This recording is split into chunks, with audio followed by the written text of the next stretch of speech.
Hello students, I welcome you all to this beloved channel Beloved Academy। आज के इस video में हम आपके क्लास 12 साइकोलॉजी के चैप्टर 6 के 20 मोस्ट इम्पॉर्टेंट MCQ को प्रैक्टिस करने वाले हैं और उसकी जो PDF है आपको मिल जाएगी। हमारा जो टेलीग्राम चैनल है बेलव्ड कम्युनिटी के नाम से, आपको इधर फोटो दिख रही होगी, वहाँ पे आपको मिल जाएगा। तो डिस्क्रिप्शन में लिंक है, आप वहाँ से ज्वाइन कर सकते हो, नहीं तो आप सर्च करके भी ज्वाइन कर सकते हो, पब्लिक चैनल है। मेरा रिकमेंडेशन रहेगा कि आप डायरेक्ट इस PDF को एक्सेस करके पढ़ने के बजाय आप पहले क्लासेस देख लो, क्योंकि यहाँ पे मैं पढ़ाने के साथ साथ जो भी आपका कॉन्सेप्ट आता है उसको भी एक्सप्लेन करने की कोशिश करती हूँ, तो आपको याद अच्छे से रहेगा। और कोशिश करो कि खुद से ये आपके जवाब अगर निकल जाए तो अच्छा है, मेरे साथ प्रैक्टिस करो और आंसर की आपको दिया रहेगा एंड में। ओके, शुरू करते हैं। So question number 1, an attitude is best described as. So एक एटीट्यूड को हम बेस्ट कैसे डिस्क्राइब करेंगे, इस नीचे में कौन सा ऑप्शन है? A momentary feeling, a stable personality trait, a tendency to respond favourably और unfavourably to an object, a biological response. Momentary feeling नहीं होती है एटीट्यूड। अगर किसी का किसी चीज़ के प्रति बनता है तो ये मोमेंटरी नहीं होता है, मतलब एक मोमेंट का नहीं होता है, मतलब इट्स नॉट कि एक ही मोमेंट पे बन गया, इट्स नॉट लाइक दैट। एक स्टेबल पर्सनालिटी ट्रेट भी नहीं है। देखो, attitude is not a personality trait. Attitude आपका एक पर्सपेक्टिव होता है, आपका किसी चीज़ के प्रति एक रिस्पॉन्स होता है, so it's not a trait. Then a biological response, नहीं, एटीट्यूड से बायोलॉजी का कोई प्रॉब्लम नहीं है, मतलब कोई प्रॉब्लम नहीं, मतलब कोई लेन देन नहीं है। So option number C, a tendency to respond favourably और अनफेवरेबली टू एन ऑब्जेक्ट। मतलब कोई भी ऑब्जेक्ट है तो उसके प्रति क्या आपका फेवर वाला मतलब रिस्पॉन्स है, अनफेवर वाला रिस्पॉन्स है, उसी को आपका एटीट्यूड कहेंगे। Okay, question number 2, the 3 components of attitudes include. तो जो एटीट्यूड के 3 कंपोनेंट्स है ये क्या है? तो सीधा इसको डायरेक्ट आपको आना चाहिए, there affect, behaviour and cognition. दूसरा कुछ हम देखेंगे नहीं, क्योंकि इसको हमको डायरेक्ट याद रखना है। 3 components of attitude, affect, behaviour and cognition, A B C, affect, behaviour and cognition. Direct याद रखो, दूसरा नहीं देखना है। मतलब देखो ऐसी बात नहीं है, इट्स लाइक कि आपको डायरेक्ट याद रखना है। The emotional component of attitude is called. So यहाँ पे जो हमने 3 कंपोनेंट देखे हैं ना, उसमें से इमोशनल वाला कंपोनेंट कौन सा है? कॉग्निटिव, बिहेवियरल, इफेक्टिव, मोटिवेशनल, कौन सा है? इमोशनल वाला। तो इमोशनल इज इफेक्टिव, डायरेक्ट याद रखो, क्योंकि आप ऐसे याद रखो जैसे किसी चीज़ का इफेक्ट आपको कब पड़ता है, जब आप उसके लिए आपके इमोशंस होते हैं। आपको किसी के प्रति आपका इमोशन है तभी उसका कोई ख़राब व्यवहार, ख़राब बिहेवियर, कोई मिस बिहेवियर आपको हर्ट करेगा। जिसके लिए आपका कोई इमोशन नहीं है, कोई फीलिंग नहीं है, उसका कोई भी बिहेवियर हो आपको कुछ नहीं लगेगा। सो ऐसे इस चीज़ को रिलेट करके याद रखो। Okay, then question number 4, which component of attitude reflects beliefs and thoughts. So जो हमारी बिलीव्स है, जो हमारी थॉट्स है, जो हमारा विश्वास है, हमारी सोच विचार है, वो हमारे मेंटल प्रोसेसेस है, and mental process equals to cognition, so it is cognitive component. Okay, then question number 5, behavioural component of attitude refers to. तो एटीट्यूड का जो बिहेवियरल कंपोनेंट है, ABC में जो बिहेवियरल वाला है, तो ये किस चीज़ को रेफर करता है? Feeling towards an object, believe about an object, tendency to act in a particular way और मोरल वैल्यूज। तो बिहेव करना यानी किसी एक पर्टिकुलर वे में एक्ट करना। So option number C is the correct answer. Okay, then question number 6, attitudes are learn through all except. Except आपको पता है, एक्सेप्ट यानी इसको छोड़ के, और एक्सेप्ट मतलब किसी चीज़ को एक्सेप्ट करना, मान लेना। तो ऐसी जो ये वर्ड्स हैं इंग्लिश के, आपको ये 2 डिफरेंस आने चाहिए, और भी ऐसे शब्द हैं आते आते मैं बताऊंगी। ओके, सो इसका क्या है? एटीट्यूड जो आर लर्नड थ्रू ऑल, तो इन नीचे में से 3 चीज़ें ऐसी होंगी जिससे हमारा एटीट्यूड फॉर्म होता है, हम सीखते हैं एक चीज़ को छोड़ के, एक्सेप्ट 1। वो कौन सा है? क्या कंडीशनिंग है, सोशल लर्निंग है, जेनेटिक इनहेरिटेंस, ऑब्जर्वेशन है? तो क्या लगता है आपको, क्या आंसर होगा जी इसका? ये 10 वाला बिस्कुट का पैकेट कितने का है जी? तो इसमें से कौन सा आंसर है जी? क्या ही बोलती हो। चलो ठीक है, थोड़ा माइंड फ्रेश कर लो।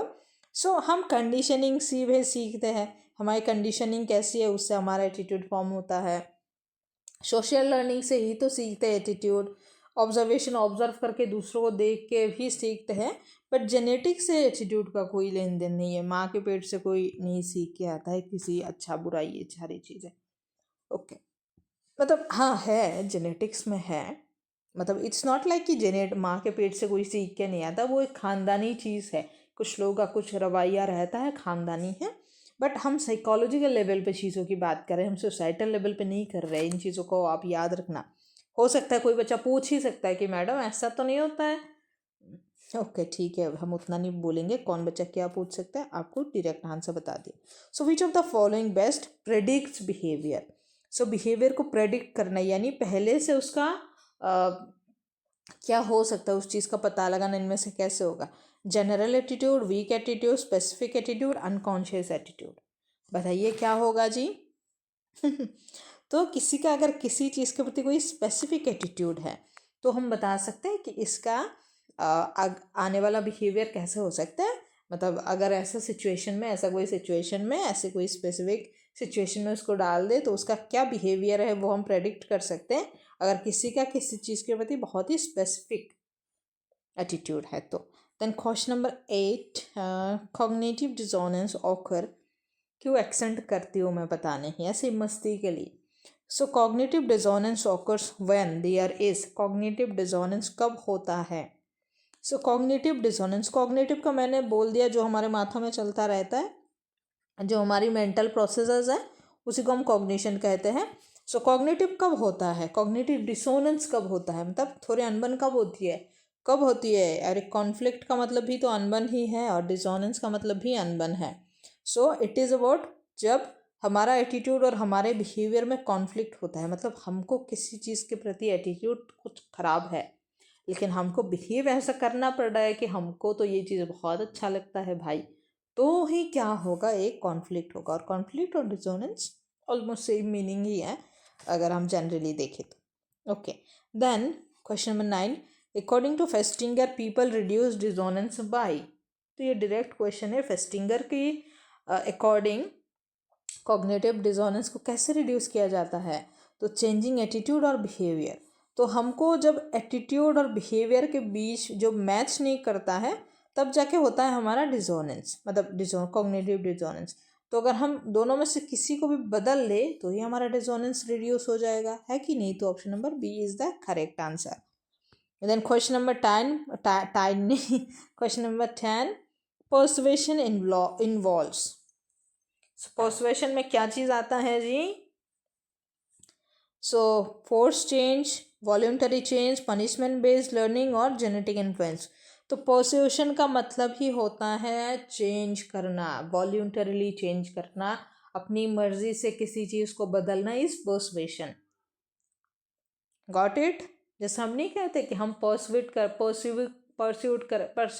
मतलब इसलिए कि मैं इस कोर्स को परस्यू कर रही हूँ, मैं साइकोलॉजी को परस्यू कर रही हूँ। जैसे अभी मैं कहूँगी कि मैं MA साइकोलॉजी परस्यू कर रही हूँ, I am pursuing masters in psychology, तो हम ऐसे कहेंगे तो मतलब हम इच्छा से वो चीज़ कर रहे हैं। So it is voluntary change. Okay, then question number 11, which of the following increases persuasion effectiveness. अब ये जो परसुएशन है इसके इफेक्टिवनेस को, मतलब ये और ज़्यादा सही तरीके से हो, बहुत इफेक्टिव तरीके से हो, ये नीचे में से कौन सा इस चीज़ को तय करेगा।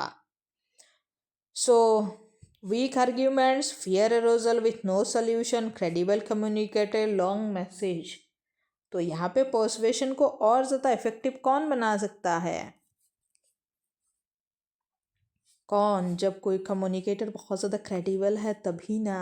मतलब आप ऐसे समझिए, आप कोई कपड़ा खरीदने गए हैं और जो दुकानदार है वो आपको परस्यू कर रहा है, मतलब आप परस्यू नहीं, आपको इंसिस्ट कर रहा है कि आप इस कपड़े को ले, यानी आपके मन में उस कपड़े को लेने के लिए एक वॉलंटरीली एक विश आपके मन में हो, एक वॉलंटरीली एक गुड एटीट्यूड आपके मन में फॉर्म हो उस कपड़े के प्रति और आप उस कपड़े को ले।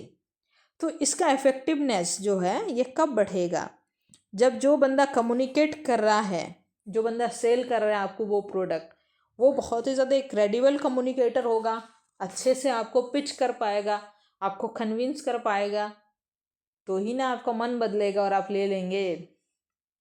आपको कहेगा दीदी ये पहनेंगे आप तो आप मोहल्ले में सबसे ज़्यादा अच्छा लगेंगे। फिर बोलेगा भैया इस शर्ट में तो आप शाहरुख खान लग रहे हैं, तो आपका मन पिघल जाएगा, आपको लगेगा अच्छा हम शाहरुख खान लग रहे हैं तो हम ले लेते ये शर्ट। तो ऐसे करके मजाक से हटके, बट आपको समझ आए ना पॉइंट। ओके, अभी प्रीजुडिस डिफाइनेस। तो प्रीजुडिस क्या है भाई?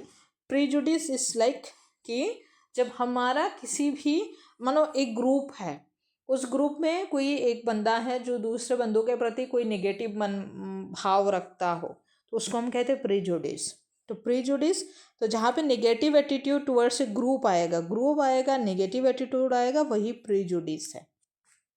Okay, option number C is the correct answer. Then question number 13, discrimination refers to. So discrimination का क्या मतलब होता है? डिस्क्रिमिनेशन का मतलब है भेदभाव, इंग्लिश में, सॉरी हिंदी में। So feelings towards a group, believe about a group, behaviour directed against a group, social categorisation. So क्या है इसका आंसर? आपको क्या लगता है क्या होगा?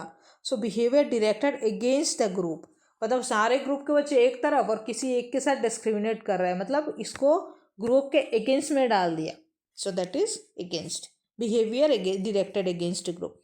अब स्टीरियोटाइप्स क्या है जी? स्टीरियोटाइप्स क्या है? Individual experience, feeling, believes about a group, fixed believes, emotional reaction, genetic traits. तो क्या है स्टीरियोटाइप? मतलब फिक्स्ड बिलीव ही है ना। स्टीरियोटाइप तो आप जानती है सोसाइटी में, तो वो क्या है? किसी भी चीज़ के बारे में एक फिक्स्ड बिलीव है, वही स्टीरियोटाइप है। ओके, देन क्वेश्चन नंबर 15, आप लोगों को एक खुशी की बात बताओ, ये हमारा जो सिंगल लेक्चर है चैप्टर का, ये सब खत्म होने के बाद हम ला रहे हैं मैराथन क्लासेस। तो मैराथन क्लासेस में आपको सारे चैप्टर के एमसीक्यू एक बार में कर दी जाएगी, 1 to 7 सारा एक बार में, केस स्टडी सारा एक बार में, फिर 2 मार्क्स के क्वेश्चन, 3 मार्क्स के क्वेश्चन, 4 मार्क्स के क्वेश्चन, 6 मार्क्स के क्वेश्चन, सारा मैराथन मैं करवाऊंगी इस चैनल पे, बस मुझे थोड़ा सा वक्त दे दो। Question number 15, the tendency to favours one's own group is called. तो जो बंदा, कोई बंदा है जो अपने ग्रुप को बहुत ही ज़्यादा टेंडेंसी है उसके अंदर अपने ग्रुप को फेवर करने की, तो उसको हम क्या कहते हैं? That is called in group bias. In group bias तो ग्रुप के अंदर उसको फेवर करना, मतलब उसको ग्रुप के अंदर रहना है। So it is in group bias. आप ऐसे ही याद रखो, मतलब ग्रुप है, जैसे एक चीज़ है कि मानो नॉर्मली एक बात बता दूँ, जैसे मेरा मदर टंग बंगाली है, मैं बंगाली हूँ, तो मैं बंगाली हूँ, कोई है जो हिंदी बोलता है, कोई है जो मराठी बोलता है, तो अगर कई बार ऐसा होगा कुछ कि अलग अलग ऐसे हिंदी बोलने वाले एक ग्रुप है, मराठी बंगाली बोलने वाले एक ग्रुप है, तो 3 ग्रुप के बीच में अगर कोई प्रॉब्लम होता है, अगर मेरे को लगता है कि चलो मेरा ग्रुप गलत भी है बट ये वाला ठीक है, बट स्टिल मेरे अंदर मेरे ग्रुप को फेवर करने की एक टेंडेंसी रहेगी, तो that will be called as in group bias. Okay, question number 16, social cognition refers to. So thinking, social cognition माने thinking, so thinking about social information. Direct question आपको समझो, कॉग्निशन माने thinking. Attribution is the process of, attribution का क्या process है जी? तो क्या process है जी? मतलब एट्रीब्यूशन किस चीज़ का प्रोसेस है जी? एक्चुअली मैं ना वो 10 वाला मीम ना बहुत बार देख चुकी हूँ इस क्लास को लेने के पहले, इसलिए मेरा टोन ही ऐसा हो गया। प्लीज़ डोंट माइंड, अगर आपको मजाक नहीं पसंद है और मैं मजाक कर रही हूँ तो बस मजाक को दिमाग से हटा के पढ़ लेना बस। I am sorry. So attribution किस चीज़ का प्रोसेस है? तो आपने पढ़ा है कि attribution is the process of explaining causes of behaviour. Direct question, causes of behaviour. Okay, then हमारा आता है question number 18, that is internal attribution assigns behaviour to. जो अब जो इंटरनल एट्रीब्यूशन है वो क्या है? सो क्योंकि attribution is the process of explaining causes of behaviour, तो इंटरनल मतलब अपनी अंदरूनी चीज़ है, अपना पर्सनल चीज़। So personal characteristics. Internal attribution का मतलब क्या है? Personal characteristics. तो इंटरनल माने अपना अंदर, अंदरूनी चीज़ है, और एक्सटर्नल मतलब बाहर की चीज़ है। Okay, then question number 19, the tendency to overestimate internal causes for others behaviour is called. So जब हम किसी दूसरे के बिहेवियर के लिए अपने आप को इंटरनल कॉजेज़ को बहुत ज़्यादा ध्यान देते हैं, बहुत ज़्यादा ओवर एस्टिमेट करते, तो उसको हम क्या कहते हैं? तो उसको हम कहते हैं फंडामेंटल एट्रीब्यूशन एरर। क्योंकि जब दूसरों के बिहेवियर एरर के लिए हम अपनी इंटरनल जो एट्रीब्यूशन मतलब अपनी जो अपने आप को बहुत ज़्यादा ओवर एस्टिमेट करते हैं, ओवर दुख देते हैं, तो उसको हम क्या कहते हैं? तब उसमें क्या होता है? एरर ही होता है ना, मतलब ये गलत ही है ना, तो एरर है मतलब गलत ही है, तो it will be fundamental attribution error. Then हमारा आखिरी सवाल 7 करोड़ खा, the halo effect refers to. So halo effect का मतलब क्या होता है? हेलो इफेक्ट का मतलब होता है, सिंपल बात है, इसको भी डायरेक्ट याद रखो, judging a person based on one positive trait. जैसे someone is a nice guy, आप समझ लिए नाइस गाय, ये कोई नाइस गाय है, तो जो नाइस है, अच्छा लड़का है, आप समझेंगे वो पढ़ाई में भी अच्छा है, अच्छा लड़का है तो गाना भी अच्छा गाता होगा, अच्छा लड़का है तो संस्कारी भी होगा, तो उसमें एक पॉजिटिव ट्रेट है कि वो अच्छा लड़का है, या फिर अच्छा लड़का है तो सारे अच्छी चीज़ें हैं तभी अच्छा लड़का है ना, क्या पता सा एग्जाम्पल दे रही हूँ मैं। तो मान लीजिए कोई एकेडमिकली अच्छा है, अभी सही है, तो एक ट्रेट उसमें है कि वो एकेडमिकली बहुत अच्छा है, बहुत अच्छी IQ है, अच्छा मार्क्स स्कोर करता है, तो आप क्या सोचेंगे, क्या वो दूसरे मामलों में भी अच्छा है? तो अगर आप ऐसे सोचते हैं कि कोई एकेडमिक्स में अच्छा है मतलब दूसरे मामलों में भी अच्छा होगा, तब हम इसको कहते हैं hello effect. Okay, so that's it, सारे आंसर के आपके इधर हैं और इस PDF को आपको एक्सेस करना है टेलीग्राम चैनल से। थैंक